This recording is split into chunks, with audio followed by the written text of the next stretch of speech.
오늘 말씀을 중심으로 하나님께서 세우신 왼손잡이라는 제목으로 말씀을 나누도록 하겠습니다.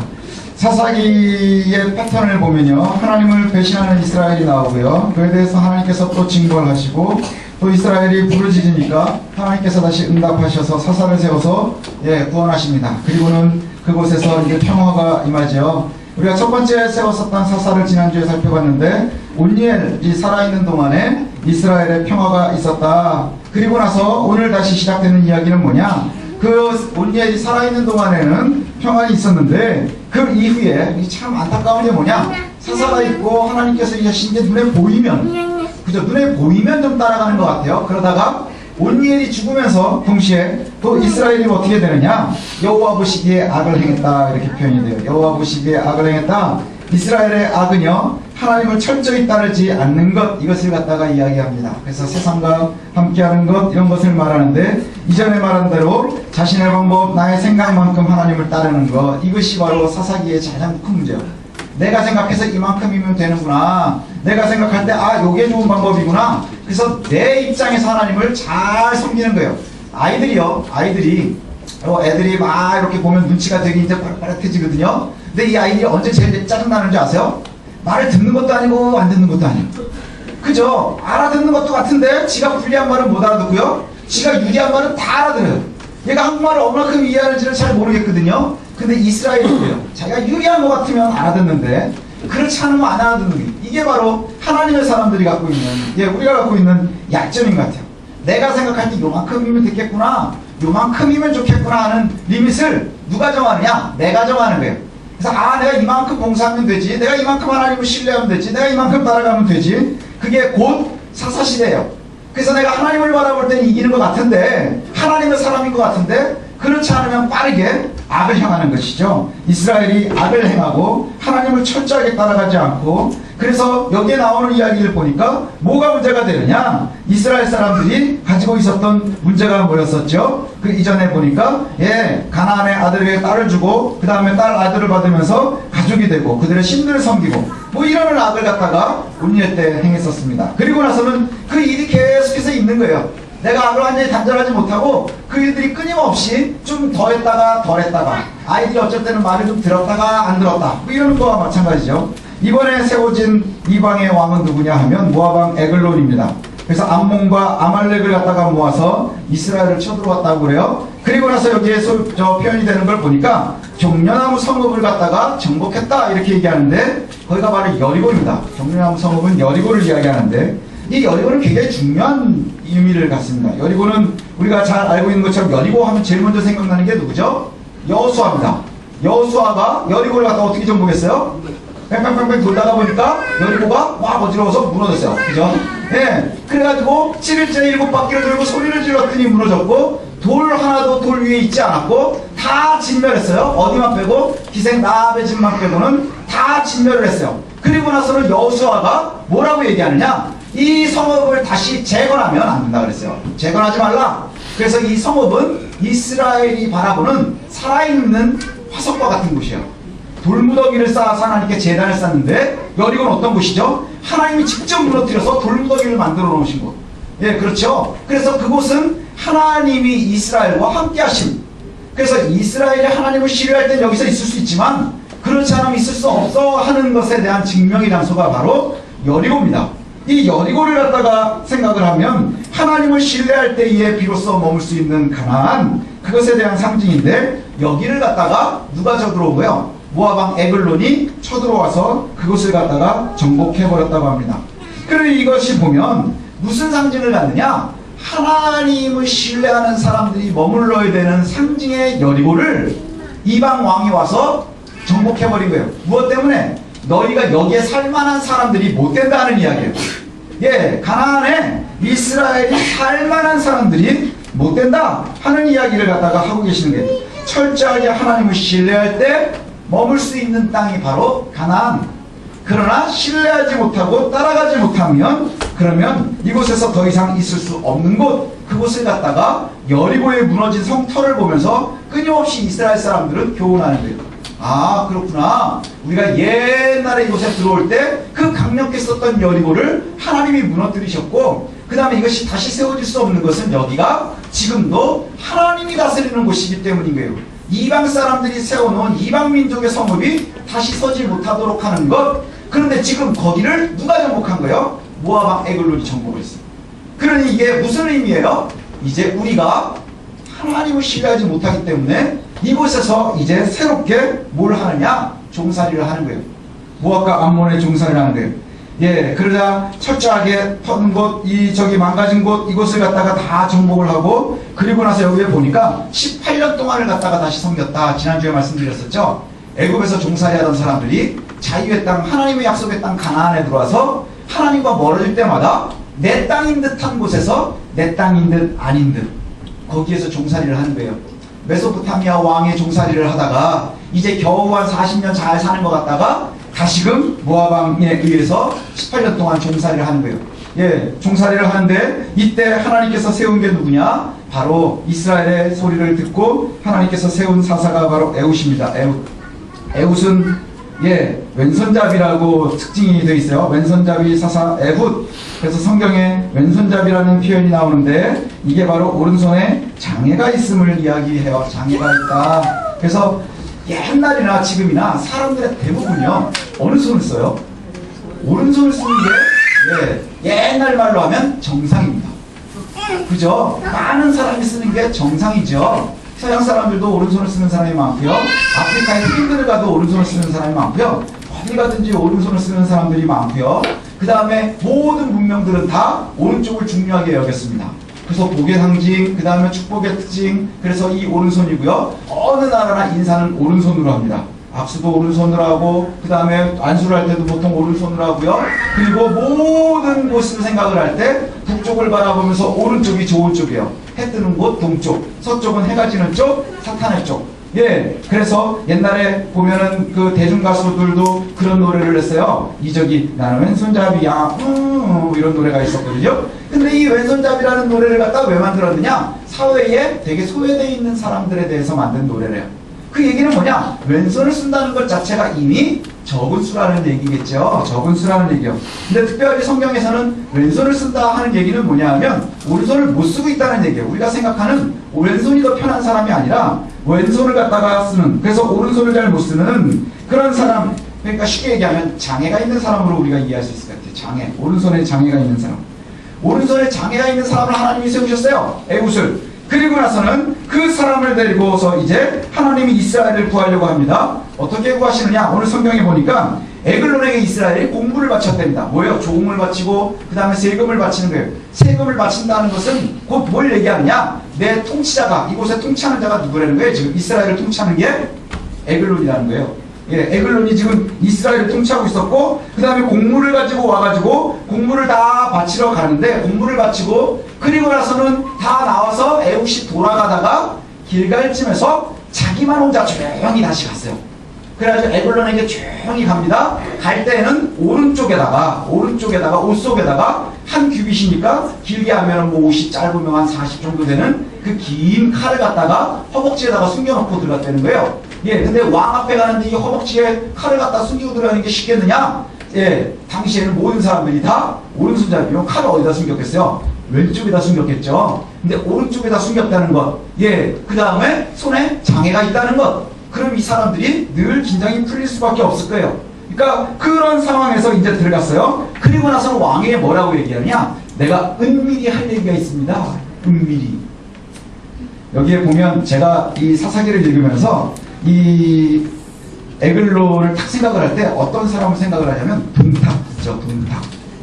예, 동탁. 삼국지에 나오는 동탁. 만화에 보면 이렇게 그 캐릭터를 생각하면 되게 좋을 것 같아요. 몸 굉장히 비대했대요. 굉장히 비대했고요. 그리고 나서는 되게 음흉하고 이런 캐릭터를 생각하면 아주 딱 맞을 것 같아요. 그래서 에훗이 가가지고 뭐라고 얘기하냐면 내가 은밀히 드릴 말씀이 있습니다. 예, 그랬더니 뭐라고 이 주변에 있는 사람들이 내가 은밀히 왕에게 할 말이 있습니다. 그랬더니 왕이 명령해서 조용히 하라 하며 다 물렸대요. 주변에 있는 신하들을 갖다가요 다 물려냈답니다. 그럼 뭘까요? 여기에는 몇 가지 우리가 생각을 할 수 있는 게 있는데 하나는 뭐냐? 첫 번째는 에훗이 별게 아닌 거예요. 예, 최소한 저 이 세종 옆에 있었던 무율처럼 이 보호하는 사람은 있어야 되지 않겠어요? 근데 에웃이 있을 때는 단둘이 있어도 될 만큼 긴장이 풀릴 만한 이유가 뭘까요? 손을 못 쓰니까. 손을 못 쓰니까 칼을 쓸 사람이 아니라고 생각하는 거예요. 오른손을 못 쓰니까 칼을 쓸 사람이 아닌 거예요. 그러니까 제가 나를 해할 수 없을 것이다 라고 생각을 했고요. 또 하나는 뭐냐, 은밀하게 드릴 말씀이 있습니다 하는 얘기는 뭐냐면요, 은밀하다고 하는 것에 죄의 속성이 있는 거예요. 죄는 백주대단에 잘 일어나지 않아요. 죄는 어디에서 일어나요? 은밀한 것, 아무도 보지 못하는 것, 사람들이 알지 못하는 것, 이것을 얘기하는 거예요. 에웃이 와서 갑자기 왕에게 내가 은밀한 것을 말하겠습니다 했을 때 이 왕의 귀가 솔깃했었던 이유가 뭘까요? 이 사람이 은밀한 것에 익숙한 거예요. 익숙한 거예요. 그래서 누군가 배신한다는 이야기를 나에게 전해주지는 않을까? 혹시 이 녀석이 나에게 다른 사람이 모르는 뇌물을 주지는 않을까? 혹시 다른 정보를 주는 건 아닐까? 뭐 이런 생각하지 않았겠어요? 우리가 영화를 보고, 영화나 뭐 드라마나 이런 것을 같이 상상을 하면 그런 게 많이 나와요. 아무리 돈이 많은 사람, 아무리 권력이 있는 사람도요, 나쁜 짓을 할 때는 주로 어디에서 만납니까? 사람들이 지하 주차장, 그 다음에 안 쓰는 창고, 그 다음에 또 뭐 저기 저 항구에 뭐 있는 하역장, 뭐 이런 곳, 사람들이 없는 곳. 언제요? 밤에. 아니면 엄청나게 이른 새벽에 만나요. 정장을 아무리 입고 완전 최고급 차례도 그곳에 딱 들어가면 우리가 생각을 할 때 뭐라고 생각을 했어요? 아, 저건 악의 세력이구나, 이렇게 생각할 수 있을 거예요. 그리고 돈이 그렇게 많은 사람들도요, 돈을 또 몰래 받을 때는 어디서 받아요? 지하 주차장에서. 혹은 어디에서 받아요? 자기 방에서. 그죠? 정말 높은 사람들은 자기 방에서. 그러니까 우리가 생각하는 깡패들이나 나쁜 사람들이 이 나쁜 짓을 하는 노역장이나 아니면 뭐 창고나 이런 곳이나 아주 높은 사람들의 자기 집무실이나 똑같은 어려움으로 쓰이는 거예요. 그죠? 나쁜 일 할 때, 그 다음에 은밀한 일을 할 때. 오늘 에글로는 에웃을 어디로 불러들이느냐 하면요, 자기의 다락방이라고 되어 있는데, 이 성경에 나오는 다락방은 2층이라는 의미도 있고요. 성경에 보면 마가 요한의 다락방, 그러니까 다락방이라 해서 우리가 여기 이 벽에 있었던 옛날 다락을 생각해서 벽해가지고 올라가서 2층으로 지붕이 있는 게 아니고 2층을 이야기하는 거예요. 2층 방을 보통 이야기하고요. 여기 다락방은 뭘 생각하면 되냐면 집무실이 큰 게 있죠, 왕들이. 그럼 이 왕이 뒤로 들어가는 뒷방을 얘기하는 거예요. 뒤로 들어가는 뒷방. 뒷방에 아주 개인적인 방이 또 있으면 뒷방으로 들어가는 거예요. 그러니 왕이 집무실에서 사람들을 다 물리고 에웃을 이 뒷방으로 데리고 들어갈 때 뭘 생각하는 거예요? 정말 은밀한 이야기. 얘가 나한테 뭘 줄까? 어떤 정보를 줄까? 뭐 때문에 이렇게 왔을까? 그래서 그곳으로 들어가는 거예요. 그리고 나서는 거기에서 내가 하나님께서 하시는 말씀, 그 일을 내가 하겠습니다 라고 해가지고 가서 찔러서 죽였다, 이렇게 표현이 됩니다. 에웃이 왼손을 뻗어서 오른쪽 허벅지에 있는 칼을 펴서 왕에게 찔렀다. 그리고 나서는 이 사람이 얼마나 비대했는지 칼날에 기름이 엉켰다, 이렇게 표현이 됩니다. 이 표현이랑 되게 재밌는 게 동탁도 그런 얘기 나와요. 삼국지에 보면 죽은 다음에 사람들이 불을 질렀더니 그 기름이 얼마나 비대했는지 며칠 동안 뭐 불이 탔다, 뭐 이런 소리 하거든요. 동탁하고 이 사람하고는 되게 비슷한 것 같아요. 아무튼 그렇습니다. 그렇게 사람이 이제 죽었어요. 그리고 나서는 에웃이 안에서 문을 잠그고, 그리고 나서는 후렴이 도망을 갔습니다. 밖에서 기다리는 거예요. 밖에서 사람들이 기다리는데 함부로 들어갈 수 없어요. 왜 못 들어갈까요? 다락방에 들어가 있기 때문인 거예요. 은밀한 곳에 왕이 홀로 있고 싶어 하는 거예요. 그러니 밖에서만 기다리는 거예요. 그러면서 무슨 생각을 했느냐 하면, 왕이 문 잠궈놓고 혼자서 여기에 보면 발을 가린다 이러는데 똥누나 보다 이거예요. 야, 왕이 똥누나 보다 이 얘기를 하고 있는 거예요. 그래가지고 오랫동안 기다렸답니다. 그래가지고 어떤 사람들은 아마 그렇게도 표현을 하시는 분이 있더라고요. 왕이 죽으면서 이 비대한 애들이 칼 맞고 죽을 때 속에 있는 게 다 흘러나온대요. 그럼 이제 냄새가 나지 않았겠어요? 그러니까 냄새를 맡으면서 왕이 일 보고 있구나 하고 기다렸다는 거예요. 근데 이를 봐도 너무 오래 보니까 비로소 문을 따서 들어가 보니 자기의 왕이 죽어있더라. 그 기다리는 동안에 에웃은 도망갔더라. 그럼 이 기간이 굉장히 길었다는 얘기. 그죠? 도망가기 충분한 시간 동안에 도망을 갔어요. 그리고 나서는 에웃이 도망을 가가지고 어디로 가느냐? 숨어있는 이스라엘의 군사에게로 가는 거예요. 그리고 이제 싸웁니다. 뭘 하느냐? 나를 따라와라. 그래서 나를 따르라. 그래가지고 거기에 숨어있었던, 산지에 숨어있었던 모든 이스라엘이 내려와서 어디로 가느냐? 여리고를 정복하는 거예요. 여리고 정복을 하고요. 그리고 나면서 에훗이 뭐라고 얘기하느냐 하면 에브라임 산지에서 나팔을 불면서 거기에 숨어있는 이스라엘 군사들에게 따라와라 나를 따르라 여호와께서 우리의 원수 모압을 우리의 손에 넘기셨느니라. 예, 우리의 원수 모압의 우리의 원수 모압을 우리의 손에 넘겼느니라. 그리고 나서는 쭉 가는 거예요. 근데 참 안타까운 게 제가 아마 이 얘기 여기에 있었으면 저는 그렇게 얘기했을 것 같아요. 예, 여러분들도 아마 그랬을 거예요. 야, 내가 에글론 죽였어. 빨리 가자. 이렇게 되지 않겠어요? 그죠? 내가 에글론을 죽였어. 에글론을 죽였어. 저기 이제 왕이 없어. 우리가 이길 거야. 라고 가는 거예요. 근데 여기에서 에훗은 뭐라고 하느냐? 모압을 우리에게 붙였습니다. 하나님께서 여호와께서 우리의 원수 모압을 우리에게 주셨습니다. 이게 바로 하나님 스타일의 영웅인 거예요. 하나님 스타일의 영웅. 여러분들 영웅 되게 좋아하죠? 요즘에 뭐 영웅들은 마블에서 주로 만들어냅니다. 마블에서 이제 주로 만들어내는데, 그래서 아이언맨, 배트맨, 그래가지고 요즘에는 DC 코믹스에서 나온, 그 다음에 마블에서 나온, 여기가 이제 양대 산맥이거든요. 만화를 그리는. 거기에 지금 최고 잘 나가는, 이 영웅들은요, 다 금숟가락이에요. 그래가지고 어떤 기사들 같은 거 보면 아이언맨이 더 부자냐, 배트맨이 더 부자냐, 막 이런 거 가지고 싸우거든요. 아이언맨이 더 부자랍니다. 제가 본 기사에서. 그런데 우리가 생각하는, 인간적으로 생각하는 가장 중요한, 보통 사람들이 생각하는 영웅들, 그 사람들은 어떤 스타일이에요?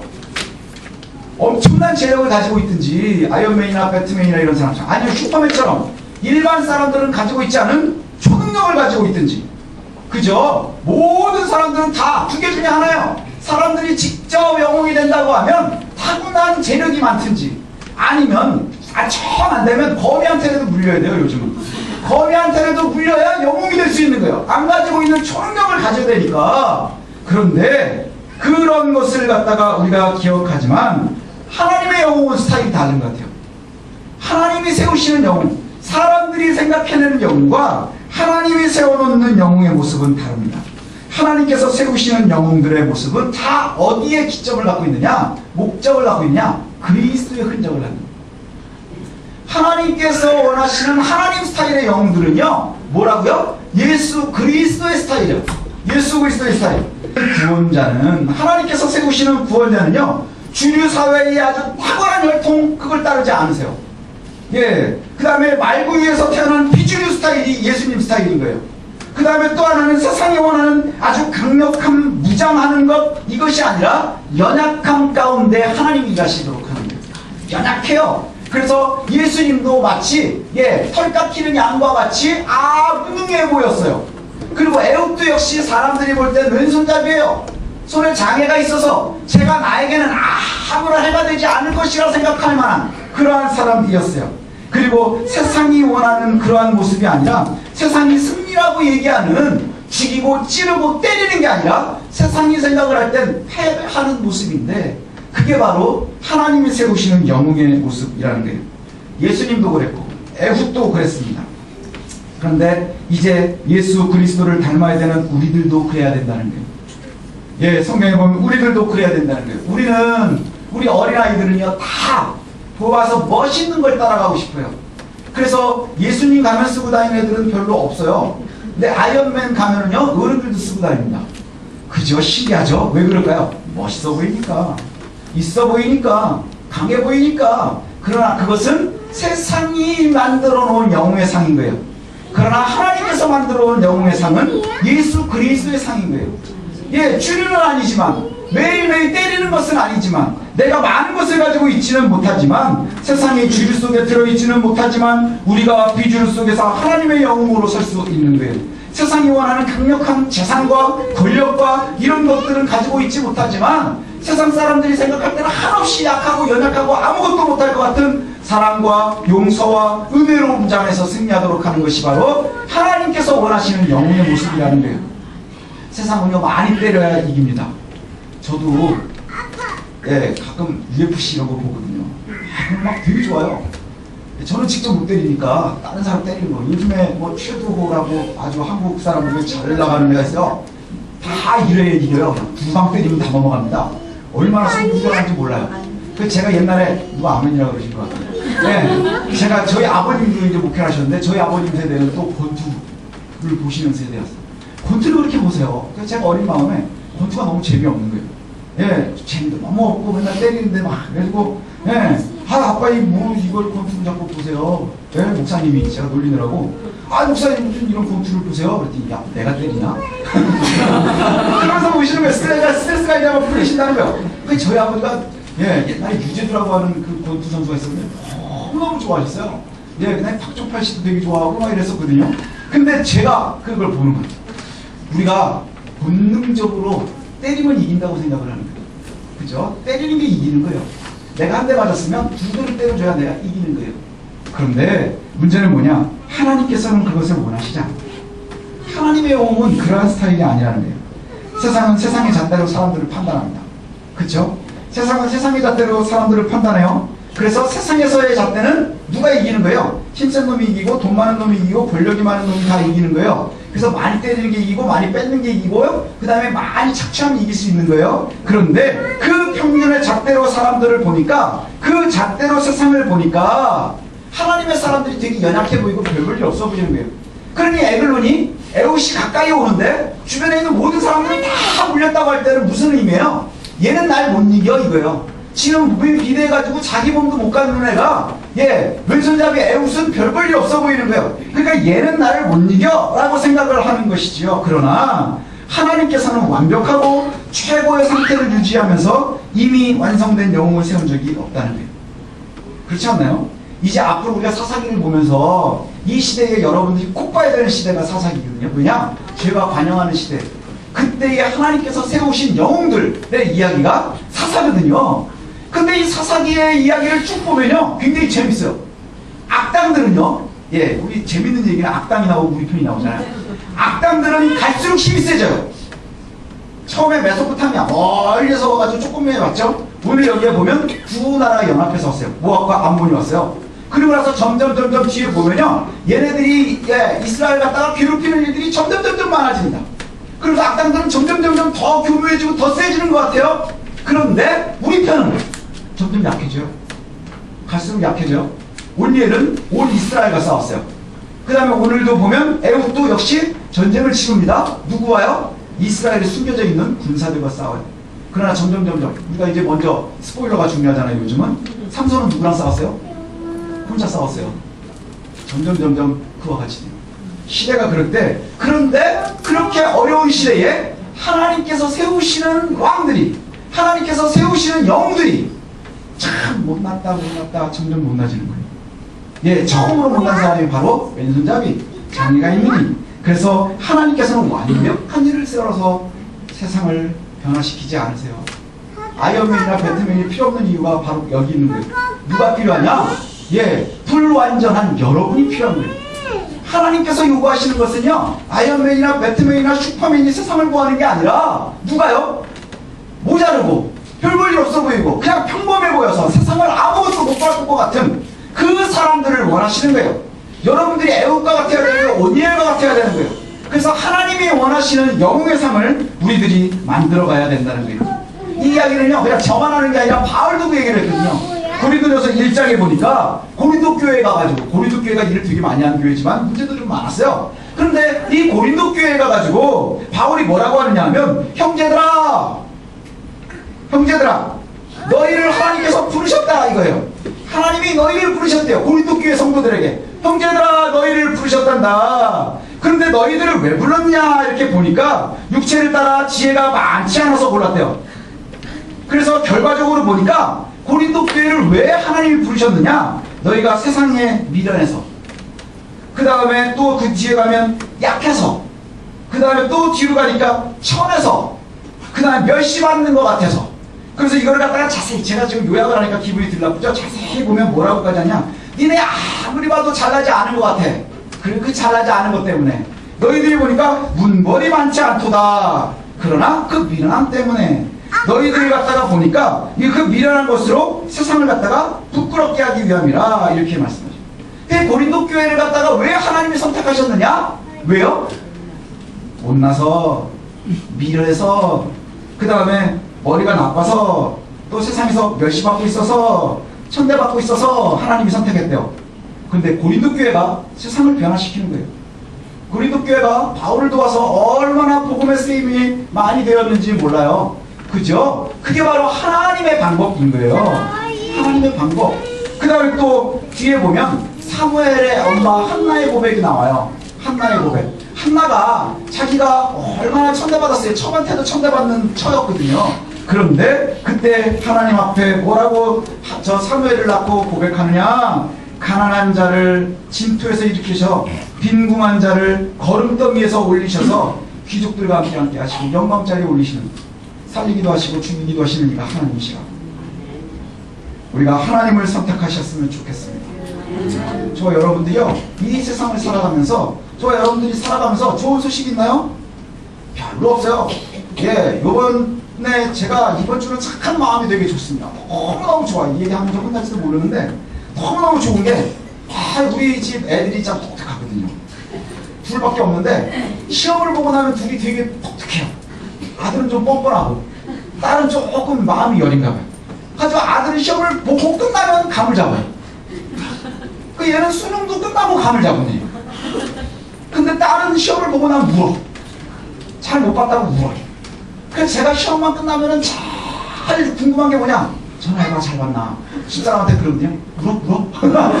울어. 근데 요번에는 와가지고 너무 좋아하는 거예요. 이러는 거예요. 시험을 되게 잘 봤나 보다. 근데 찍신이 임했대요. 찍은 게 다 맞았다고. 성적이 올라가는지 안 올라가는지 모르겠는데 찍은 게 다 맞았다고 그렇게 좋아하는 거예요. 예.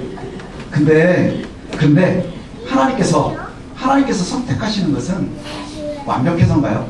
사실 제가 제 아들, 딸만 놓고 했죠. 그 모든 단점을 모은 게 저예요. 저는 지금까지도 감을 못 잡았어요. 예, 신조를 찍는 것도 잘 안 맞아요.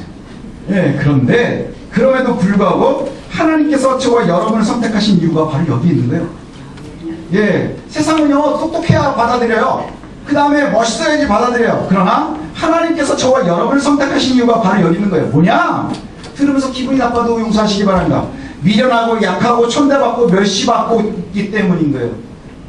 우리가 세상이 말하는 영웅의 이미지가 없기 때문에 하나님께서 우리를 들어서 사용하셔서 너희들이 생각할 때 똑똑하고 힘있고 높은 곳에서 우리를 갖다 다스리고 싶어하는 사람들을 갖다가 부끄럽게 여기시는 것, 이게 바로 하나님의 방법이라는 거예요.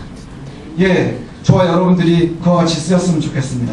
이러한 선택의 이유는 뭐냐? 이런 이유가 뭐냐? 하나님은 그 누구도 자랑하지 못하게 하려는 거예요. 자랑하지 못하게 하기 위함이라. 자랑하지 못하게 하기 위함이라. 왜냐? 사람들이 그렇거든요. 내가 잘난 사람을 뽑아가지고 하면 내가 되게 잘난 줄 아는 거예요. 그래서 하나님의 자리가 없어요. 그죠? 하나님의 자리가 없는 거예요. 늘 내가 공부를 잘해서 100점 받는 애가 시험을 잘 봐가지고 100점을 맞았어요. 누가 똑똑해서 100점 맞은 거예요? 내가 진짜 똑똑하구나. 그런데 찍신님의 때 이런 애들은 뭔가 여지가 생기는 거예요. 우리가 그와 같은 거예요. 하나님의 은혜가 바로 어디에 있느냐? 모자란 중에 선택돼서 쓰임받는 것, 그 다음에 쓰임받는 곳에서 하나님의 역사하심을 고백하는 것, 이것이 가장 중요할 줄로 믿습니다. 우리가 왜 이것이 중요하냐? 아까 이야기한 것처럼 하나님께서 모압을 우리의 손에 넘기셨습니다 라는 고백과 내가 모압 왕을 죽였으니 이제 공격합시다 하는 것과는 천지 차이인 거예요. 그죠? 하나님께서 모압을 우리 손에 붙이셨습니다 이 얘기와 내가 모압 왕 에글론을 죽였습니다 하는 것이 되게 달라요. 왜 달라요? 하나님은 하나님이 일하신 거고 하나는 내가 일한 게 되는 거예요. 그런데 우리를 하나님께서 부르신 이유는 뭐예요? 우리를 통해서 하나님이 드러나기를 원하십니다. 우리를 통해서 하나님이 드러나기를 원하시는 거예요. 근데 우리가요 뻔뻔할 때가 되게 많거든요. 왜 우리 속담에도 물에 빠진 놈 건져내니까 보따리 내놓는다고, 보따리 내놓으라고 뭐 그런 얘기. 하나님께서 우리를 죽음에서 건지시고 살만하게 하시고 견딜만하게 하시면 못된 송아지는 어디서 뿌리나요? 엉덩이에서 뿌리나요? 그래서 제가 내린 결론이 뭔지 아세요? 송아지는 못된 놈이 없어요. 엉덩이에 뿔난 송아지를 본 적이 없어요. 근데 사람들은 엉덩이에서 뿔이 날지도 몰라요. 예. 그래서 못된 사람 엉덩이에 뿔난다는 소리를 안 하는 이유가 뭔지 아세요? 못된 사람들도 티 안 나기 때문에 그래요. 근데 여기에 보니까 우리가 그와 같은 것 같거든요. 내가 모압 왕을 죽였는데, 내가 이만큼이나 벌었는데, 내가 이만큼 힘이 되는데 자신을 드러내는 순간에 저와 여러분은 죽는 거예요. 내가 내 잘난 맛에 사는 순간에 내가 죽는 거예요. 교회도 그렇고 직장도 그렇고 사업장도 그렇고 교회도 마찬가지인 거예요. 자신을 드러내는 순간에 교회를 어지럽히고 하나님의 맘대로 허무는 일이 생기는 거예요. 그래서 이렇게 허접하게 영웅이척 살다가 실족해서 넘어지고 자기만 흔들리는 게 아니라 결국은 교회까지도 흔들리게 하고 가정이 흔들리게 되고 이러는 거예요. 저희 친구 목사님이 굉장히 힘들어하는 이유가 있어요. 뭐냐면 이제 교회가 이렇게 좋은 소식이 있으면서 또 좀 안 좋은 일이 있어서 좀 이렇게 분란을 일으키고 이렇게 나가신 분들이 좀 계시대요. 근데 이 목회자들끼리 모여서 얘기하면 꼭 드는 얘기가 뭔지 아세요? 들어올 때는 혼자 들어오고 나갈 때는 막 흔들어서 여럿이 같이 나가요. 여럿이 같이. 그게 속성이에요. 죄의 속성이에요. 혼자서 들어와요. 조용히. 그래서 은혜 받고 뭐 살아가는 것 같아요. 그러다가 나갈 때는 자기는 직접 안 해도 여러 가지로 영향을 끼쳐서 다 데리고 나가는 게 교회의 속성이에요. 희한하죠? 왜 그런 줄 아십니까? 거기에 내가 드러나기 시작하면서 그렇게 내가 드러나면서 자기만 흔들리는 게 아니라 주변까지도 흔들리게 되는 거예요. 반드시 저와 여러분의 고백이 하나님의 것이 되었으면 좋겠습니다. 절대로 내가 조금 좋아지고 조금 뭔가를 거둘 때마다 나를 드러내는 순간에 망가지는 거예요. 나를 드러내는 순간에 망하는 거예요. 내가 모아방을 죽였습니다가 아니라 하나님이 우리에게 붙이셨습니다라는 고백을 저와 여러분이 함께 할 수 있었습니다. 그것이 우리가 살아가는 길인 줄로 믿습니다. 이것이 바로 왼손잡이 사사 에웃의 위대함이고 용기예요. 그리고 하나님께서 에웃을 선택한 이유가 바로 여기에 있는 줄 압니다. 저와 여러분들이 따라가야 될 아주 위대함과 용기가 바로 이것인 줄로 압니다. 성경은 말하는데요, 하나님이 원하시는 용기는 하나님이 약속을 지키시고 축복하실 것을 의지하는 거예요. 똑똑한 사람들을 뽑지 않는 이유가 뭐예요? 하나님이 하신 거니까. 그러니 가장 중요한 영웅의 가장 중요한 캐릭터는 뭐예요? 의지하는 거예요. 하나님을 신뢰하는 거예요. 그래서 조금만 신뢰하면 실수하는 거예요. 그죠? 그래서 유다 지파가 올라가서 사사기에 제일 처음이 뭐예요? 산지를 다 내가 가졌지만 여호와께서 갖게 하셨지만 형제를 보는 순간에 철골거가 눈에 보이는 거예요. 하나님을 의지하는 것과 세상을 바라보는 것의 차이가 바로 여기서부터 시작이 된다는 거예요. 그는 연약했지만 강력한 결과를 만들었어요. 에웃은. 이유가 뭐예요? 하나님을 신뢰했기 때문에. 인간적인 잣대로는 너무나 연약하고 평균 이하의 상황에서 살고 있는 사람이었지만 하나님의 선택과 하나님을 신뢰하는 그 믿음으로 당당하게 하나님의 선택받은 영웅이 되는 거예요. 저와 여러분들도 그와 같은 영웅이 되었으면 좋겠습니다. 하나님의 사람들로 섰으면 좋겠어요. 이제 우리도 에웃의 믿음을 따라가기를 원합니다. 우리의 연약함, 내가 겉으로 드러나는 여러 가지 약점 있잖아요. 눈에 보이는 약점, 모든 사람들이 다 아는 약점, 왼손잡이, 장애가 있는 것, 그 다음에 어려운 것, 똑똑하지 못한 것, 지혜롭지 못한 것, 돈이 많지 않은 것, 권력이 많지 않은 것, 우리들이 내놓을 만한 것 참 많이 있죠. 그러나 그 연약함을 하나님께서 들어서 사용하실 줄로 믿습니다. 왜요? 연약하기 때문에 하나님이 필요한 거예요. 그래서 하나님을 신뢰하고 따르면 하나님께서 나의 연약함을 가장 강력한 무기가 되게 하신 거예요. 에글론에 가장 가까이 갈 수 있었던 가장 큰 이유가 뭐예요? 그가 장애가 있었기 때문인 거예요. 그러니 하나님께서 들어서 사용하시는 거예요. 요셉이 왜 가장 크게 사용이 되었을까요? 팔렸기 때문인 거예요. 그가 노예가 되었기 때문인 거예요. 이제 우리도 그와 같기를 원합니다. 나를 통해서 하나님께서 일하실 수 있도록 하는 거예요. 그러려면 뭐가 제일 중요할까요? 나를 내려놓는 거예요. 내가 잘난 척하지 않는 거예요. 내가 똑똑한 척하지 않는 거예요. 내가 능력 있는 척하지 않는 거예요. 내가 천천히 순수하게 하나님 앞에 나를 있는 그대로 내려놓는 거예요. 제가 얼마 전에 책을 보니까 자존감을 세우는 방법이 있대요. 자존감. 요즘에 자존감 굉장히 중요해요. 아이들 자존감 키우는 것도 되게 중요하거든요. 자존감을 키우는 첫 번째가 뭐냐? 그랬더니 내 약점을 인정하고 오픈하는 거예요. 내 약점을 인정하고 오픈하는 거예요. 그래서 나는 이게 연약합니다. 나는 이렇습니다. 라고 얘기하는 거예요. 그래서 제가 자존감이 높아진 이유가 뭔지 아세요? 사람들한테 나는 공부를 못해요. 라고 얘기하는 거 못해요. 왜 그런지 아십니까? 여러분들도요. 숨기려고 하는 하나가 있으면 내 연약한 걸 갖다 숨기려고 할 때마다 내가 얼마나 작아지고 연약해지는지 몰라요. 척은 할 수 있어요. 내가 힘이 없지만 힘이 있는 척 할 수 있어요. 그러나 그 사람은 점점 작아지는 거예요. 약해지는 거예요. 괴로워지는 거예요. 나는 미련한데 똑똑한 척 할 수 있어요. 그런데 똑똑한 척 하면 할수록 스스로 너무나 비참해져 가는 거예요. 그런데 내 연약함을 하나님 앞에 드러내십시오. 그래서 그 연약함을 하나님이 들어서 사용하게 하시는 거예요. 그러면 하나님의 영웅이 되는 거예요. 그리스도와 같이 사용이 되는 거예요. 이제 우리가 세상의 헛된 허세로 채우려고 하지 마십시다. 세상은요 허세로 채워지는 세상이에요. 허세로 채워야 돼. 그래가지고 뭐 요즘에 보면 젊은 친구들 이제 막 대학 졸업하고 이러는 친구들이 3년 만에 그 신용불량자가 되는 이 패턴이 있대요. 이게 뭐냐? 대기업에 입사하는 거예요. 대기업에 입사를 딱 해요. 그럼 뭐 우리가 생각하면 상상도 할 수 없는 이제 초봉을 딱 받잖아요. 그럼 제일 먼저 누가 딱 달라붙느냐? 예, 외제차 딜러가 달라붙는데요. 딱 달라붙어가지고 야 차를 한 대 사라. 그러면은 요즘에 나오는 게 뭐 3년 유예 이런 게 있어요. 그러니까 왜 차를 사는데 3년 동안은 이자만 내면 돼요. 이자만 내요. 그러다가 3년 뒤에 이제 차값을 갖다가 같이 내기 시작을 하면 되는 거예요. 그럼 내가 지금 이자를 겨우겨우 내는데 3년 뒤에 차값을 어떻게 냅니까? 뭐 이런 되는 거예요. 그러면 얘네들이 뭐라고 보시는지 아세요? 너 여기서 이렇게 있다가 3년쯤 뒤면 너 지금 대기업에 들어왔으니까 이만큼 벌면 3년쯤 뒤에는 네가 연봉이 이만큼이 오르면 이 차값은 네가 낼 수 있어. 그게 바로 악마의 속삭임입니다. 그렇게 들어온대요. 그러면 나중에 조금 지나다가 보면 연봉이 내가 원하는 만큼 올라가지 않고 그 다음에 차값을 못 내면 차는 뺏기고 그 다음에 신용불량자가 되는 이런 이야기들이 나와요. 어디서부터 나오는 거예요? 허세 때문인 거예요. 허세. 내가 없는데 있는 척, 내가 모르는데 아는 척, 나는 약한데 강한 척 하고 싶어 하는 거예요. 어디에서? 나보다 좀 못난 데서, 그냥 나랑 비슷비슷한 데서. 아니요. 하나님께서 원하시는 것은 그게 아니에요. 하나님께서 나의 연약함을 들어 사용하도록 나를 내놓는 거예요.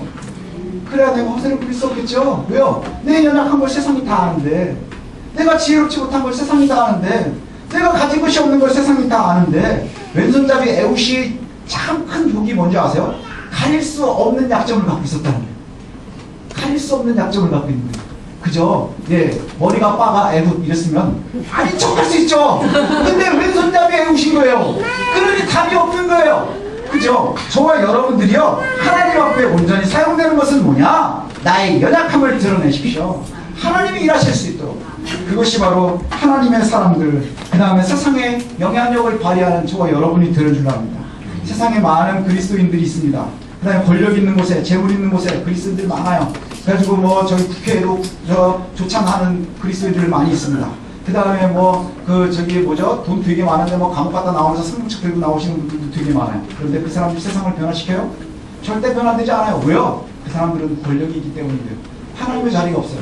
저와 여러분들이 해야 될 줄로 압니다. 연약하기 때문에, 미련하기 때문에, 소시민이기 때문에 저와 여러분들을 하나님께서 들어서 사용하실 수 있도록 우리의 연약함을 드러내십시다. 그리고 세상의 영웅이 아니라 하나님의 영웅으로 설 수 있는 저와 여러분들이 되었으면 좋겠습니다. 그래서 우리가 정말로 하나님 앞에 바르게 서서 애굽과 같이 이스라엘을 구하는 이 시대에, 어려운 시대죠. 예, 주변에 보면 너무너무 어려워요. 이 어려운 시대를 바꿀 수 있는 게 뭐냐? 연약하고 힘없고 아무것도 아닌 우리가 하나님께 우리를 드러낼 때에 하나님께서 나 때문에, 우리 때문에, 우리들을 살리기 위해서 하나님께서 이스라엘을 세우실 줄 믿습니다.